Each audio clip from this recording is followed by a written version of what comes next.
In 1979, a quiet family from Illinois moved into a two-story farmhouse on Lake County Road.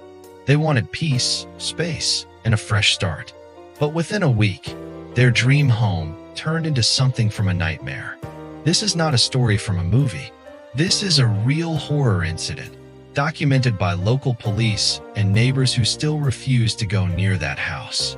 The family, Mark and Linda Patterson, with their two children, moved into the house in October. It stood alone, surrounded by cornfields, with a small lake behind it.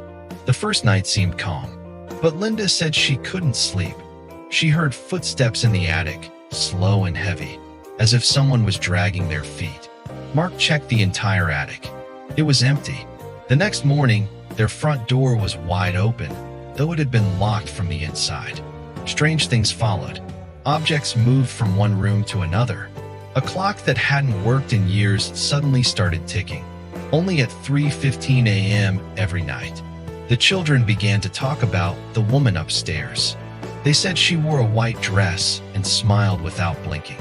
Linda thought it was imagination, until she saw a figure standing by the lake one night, pale, motionless, staring toward the house. One evening, Mark decided to record the strange noises on his tape recorder. Around 3 a.m., he heard whispering in the hallway, but when he checked, no one was there. The next morning, he played the tape. There was a faint voice saying, "Leave my house." The tone was low, raspy, and clearly female. When he replayed it again, the words changed. Now it said, "She's not sleeping." Terrified, they contacted the local sheriff. An officer came to investigate, but found no signs of forced entry or trespassing. He stayed for one night in the living room. At 3:12 a.m., he reported hearing knocking sounds coming from inside the walls.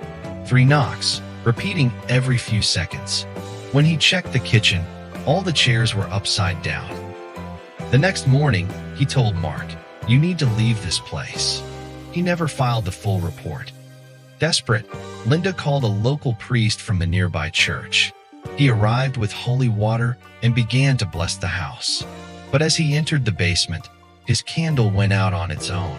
He said it felt like something was breathing behind him, but when he turned, it was empty. He sprinkled water across the basement floor, and for a few seconds, steam rose as if the floor was burning. The priest left immediately, warning the family never to return. The Pattersons moved out the next morning. They left behind furniture, clothes, even their family photos. A year later, new owners moved in. They lasted only 4 days. According to neighbors, they saw a woman's silhouette in the upstairs window, even when the house was locked and empty.